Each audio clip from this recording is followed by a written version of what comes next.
Kizza Besigye ne Hajji Obed Lutale awamu ne Captain Dennis Owola bakomezeddwawo mu kkooti enkulu ewozesa emisango gya Naggomola mu maaso g'omulamuzi Emmanuel Baguma. Bano bavunaanibwa omusango gw'okulya mu nsi olukwe nti n'ekigendererwa eky'okuvuunika gavumenti eya Pulezidenti Museveni. Bannamateeka babavunaanwa bongedde okukunya omuwabi wa gavumenti Joseph Kyomuhendo ku bujulizi bwe yateeka mu kirayiro kye mwayagalira abajulizi ba gavumenti 6 bawa obujulizi mu musango guno ng'obwenyi bwabwe bubikiddwa so nga n'ebibakwatako baagala bireme kwasanguzibwa. One of the witnesses in this matter, do you still stand by your earlier statement that you threatened all the witnesses, or you wish to? My Lord, within the threats to the witness, there were threats to other witnesses. That is what I made. So what one of the witnesses or all the witnesses? He sent the threats to one witness, but threatening to harm the 6 witnesses. That is the rationale.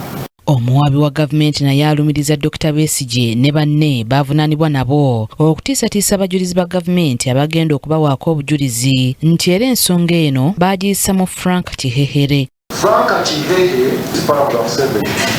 Is an accomplice to the respondents and he has expressed real and imminent threats or imminent threats to the prosecution witnesses. Do you stand by that affirmation? Yes. So he has issued threats to all the 6 witnesses? Yes. Yes? Wabula Kyomuhendo asanze akaseera akazibu okuwa obukakafu okutiisibwatiisibwa kw'abajulizi kwayogeddeko bw'abadde abuuzibwa bannamateeka b'abasibe okubadde Erias Lukwago, Bayani Tulinawe ne Ernest Kalibala. I cannot reveal. You cannot reveal particulars of the person who transcribed those records. But, yes, but now the question is, can you at least reveal the 4 exhibits you are talking about? I mean, can you reveal whether he is one of them or not? He or she is one of the witnesses you are seeking to protect or not?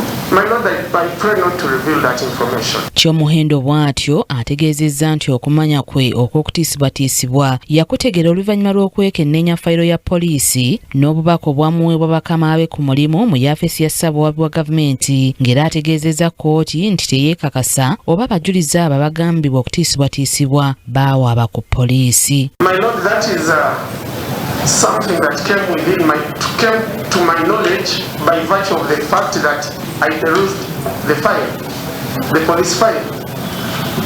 It came to my knowledge by virtue of the fact that I perused the file. Wabula bannamateeka b'abasibe beewuunyiza ku budde omusango guno lwe gwawaabwa nga bagamba nti okutiisibwatiisibwa kw'abajulizi oludda oluwabi kwe lugamba nti kugambibwa okubaawo mu mwaka ogwa 2025 kyokka ng'oludda oluwabi lwateekayo omusango guno mu kkooti mu mwezi ogwokusatu omwaka 2026 oluvannyuma lw'emyezi 2 nga kkooti emaze okuwa ekiragiro eri oludda oluwabi okuwaayo obujulizi bwe bagenda okwesigamako mu musango guno eri oludda oluwawaabirwa. And you have formally admitted during cross-examination by Lange's brother, Mr. Erias Lukwago, that this application was made on 2nd March 2026. Is that correct?